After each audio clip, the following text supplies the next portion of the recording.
Prepare your axes and get ready for Firewatch. It's a single-player mystery set in the Wyoming wilderness, and the only person that you have with you is another person on the other side of a handheld radio. Now, I really wanted to play this game, and it just came out, and I'm gonna play with you guys. It's gonna be an unedited series. It's gonna be like 10-15 minutes the first episode, but the other episodes are gonna be like 20-25 minutes. I'm gonna try and do a lot of them today. So let me know if you want to see more. Leave a lot of likes. I'll know that about a lot of likes that I can set out more videos more often. And if not, then, well, I'm gonna play it anyways. So let's start this game. I set the maximum quality graphics to ultra maximum, and I think we're ready to go. I hope you guys are excited as me. I can barely talk because of the excitamento. And it's the wilderness. I think it's set in the 80s. Which I really love the wilderness, and I love the 80s. So perfect. Campo Santo, thank you for making this game.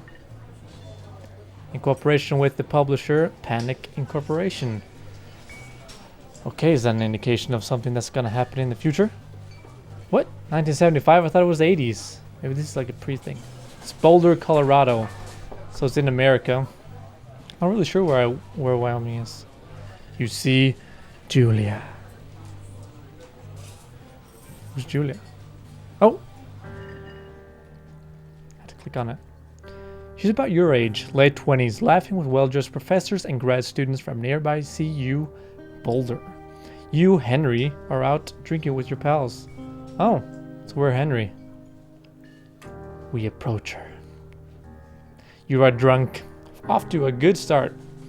So what's your major? You're pretty. I think this is a safer bet. You slur the word major and it smells like Coors, like the beer. You give an awkward smile. Evolutionary biology, she says, and I'm professor. Cool, you reply. What's yours? She asks. She sniffs the air. Toxicology. Was that a burn, you ask? She says, definitely. Where she hurt your feelings, she asks you if you want to split a cheeseburger. Already to a good start. 1 week later, you are Julia's boyfriend. We must be really handsome or something, because that was awful. There we go. First thing we see is a backpack. And we're in an elevator with all these buttons. You see, in a relationship, you have to press all the right buttons. And it looks like we did so. The sensitivity is a bit high. But we'll fix that later on. Can we open this stuff? I think R is jogging. See, I did my homework. I know what to press. So I don't seem like a total doofus. And then I walk to a place where I'm not supposed to. I thought we were going to be in a wilderness, man. Oh! Load gear. All we have is our backpack. It's a pretty small backpack to take in the wilderness. You date over a year. She drives you absolutely nuts. It's great. It does sound great. You move in, you share an apartment near the school with a view of the mountains. You two drink beers out on the deck. You drink beer just about anywhere. Life is good. Julie wants to get a dog. Yes? Why not? There's a scruffy, undersized beagle. Julie's in love. She wants to bring it into her class. There's also an intimidating but gentle-eyed German shepherd. Nothing bad could happen to Julia while walking this dog. It's badass. Shepherd. Do these have consequence? I did not know about the consequence. I mean, a German shepherd, I'd rather have a German shepherd. So let's take the German shepherd. Mayhem's an excellent dog. He loves wrestling with you in the park and goes with Julia on her runs. Even though he's too big to bring to school, Julia loves him all the same. Mayhem is a friend, child, pet, all rolled into one. Sounds like a good dog to me. I wish I had a dog. I used to have one. I don't anymore. You talk on the deck. It's summer, 9:30 p.m. and the heat still radiates off of the high desert. What do you think about kids? She asks. Kids? Not very smart or good at much. What a nice guy. I'm saying if you and I have a couple little idiots. That would be pretty good. In that case, we should probably get married. Whoa, whoa, whoa. Calm down, woman. I just asked you a question. You answered your question. You're just like, all that? What the hell? Yeah, I would like that, you say. These kids are going to be screwed up enough. It's probably for the best that their parents are hitched. She's probably absolutely right. Alright. Now we're in the wilderness. Is it the 80s now? Do we have a kid? Did I get my backpack?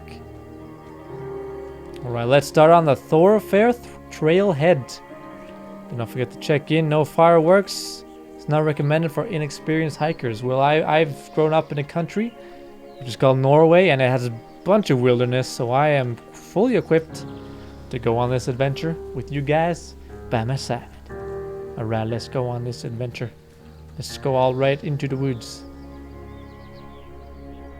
Oh, now it's the 80s. It's a Thursday night and Julia is 4 hours late. She doesn't call. You're worried and getting angry by the minute. She walks in after you've gone to bed. She's not quite drunk, but she's clearly been having a fun time. You fight when she gets between the sheets. You get mad. We get mad. You call her an inconsiderate asshole. She tells you to fuck yourself and do not be such a baby. You call her selfish. She knows you mean it and it hurts her feelings. This isn't going well. Julia still likes to draw. She draws plans from her research. She draws all the places you go. She draws you. You pose a flex like a He-Man or frolic like a Victorian secret model. That sounds like me. Very nice. That's very nice of her to draw us. My girlfriend draws me sometimes. I like that. Alright. So now we can continue on to the wilderness. All these tracks, these trails. Is it going to be like a metaphor of a relationship that is a wilderness? 2 Forks Lookout Tower, 8 more miles still. I don't really know miles because I use kilometers, but I think 1 mile is 1.6 kilometers, so I have a rough idea. It's pretty far. 1982. During the summers, you and Julia enjoy walking mayhem at night. Oh, that's a dog. There's a festival in town and it brings the folks from faraway places. One of them tries to mug you with a knife. Not on my watch. Mayhem runs away. May me move. Fuck the dog, Julia yells. She gets flustered and has trouble speaking when she is stressed. You confront the attacker. You beat the goddamn face in. Now let's just scare him away. Let's be the nice guy. You reach into your pocket, you've got a gun and threaten to kill him. It's turned out dark pretty quickly. You manage to scare all 3 of them. No, you manage to scare all 3 of you. What? Oh yeah, he runs away. Julia asks to take different paths from that day forward. You say okay. You don't want to go that way either. From then on, you walk by the river. Jesus. I think no matter what we took there would be bad. Plans to have kids get waylaid by work. So we're not having kids yet. It's still the 80s. Julia gets offered a job at Yale. Yale is in Connecticut, 2,000 miles away. It's a great job, associate department chair. She wants to move. You absolutely do not. Convince her not to take the job. Yes. Don't take the job. I love you, baby. I love you, Julia. You tell her that this means you two won't have a family. She says that's bullshit. She's totally right. She asks you if her taking the job won't mean... Oh, Jesus. The job means you won't come with her. You say yes again. Bullshit. But she decides not to take it. 1985. Julia is asked to leave Boulder on paid leave after having an episode. She lost it on a colleague for borrowing books that were important to her research. She didn't remember she had happily loaned them to him just 2 days prior. What's going on here? She having some kind of illness? She was found crying in the stairwell. You said that maybe you guys should talk to someone about it. You make macaroni and drink wine. Let's talk about it. It's always good to talk about it. After seeing multiple doctors and having many tests, they are worried that Julia might be suffering from early onset dementia. She's 41. I knew it. It's so sad. You both decide to keep it a secret for now.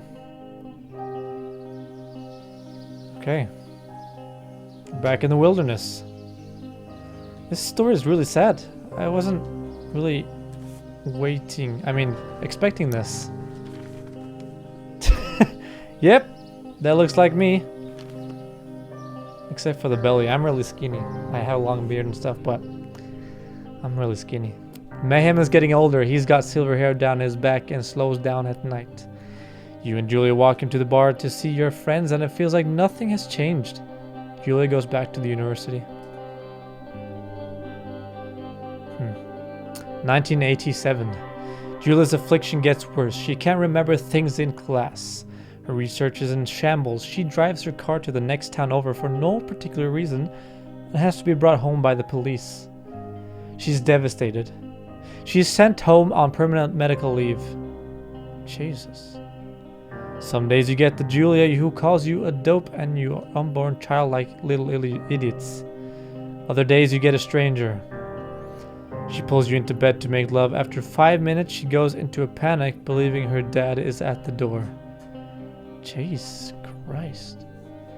You tell her family they are crushed and begin to make trips to and from their home in Australia to visit her. For a while, your friends come by with little things to brighten the day. She gets worse. 1988. You spend your days following Julia around the house. You count the seconds between the 2 weekly visits from Daniel the nurse. He suggests that Julia could live somewhere else, somewhere with 24-hour care at home. It sits with you for a couple months. I'll take care of her myself. She's my lady. I love her. Okay.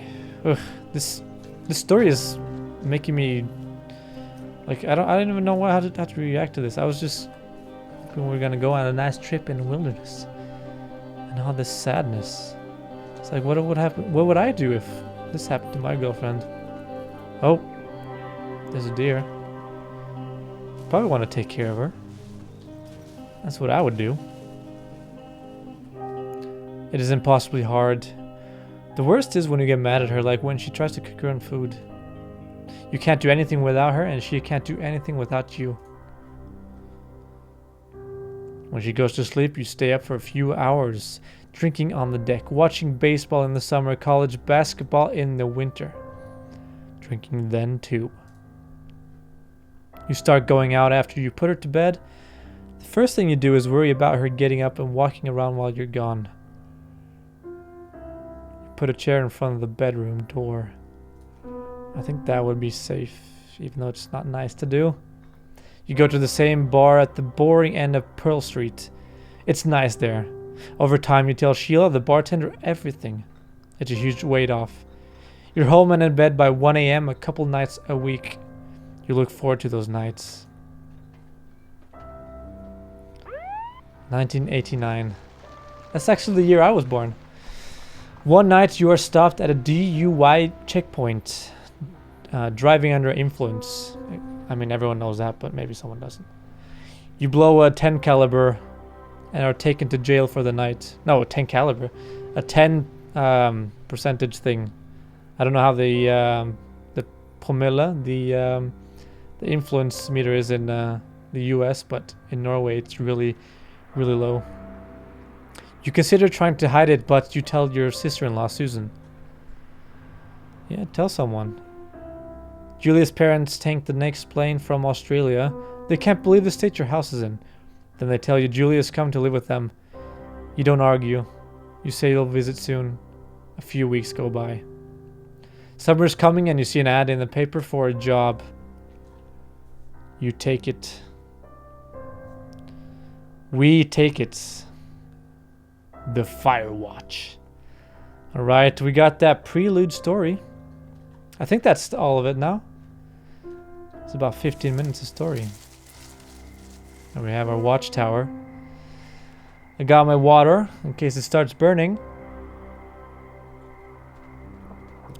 So let's go up at the lookout tower. Why is it a lookout tower, not a watchtower?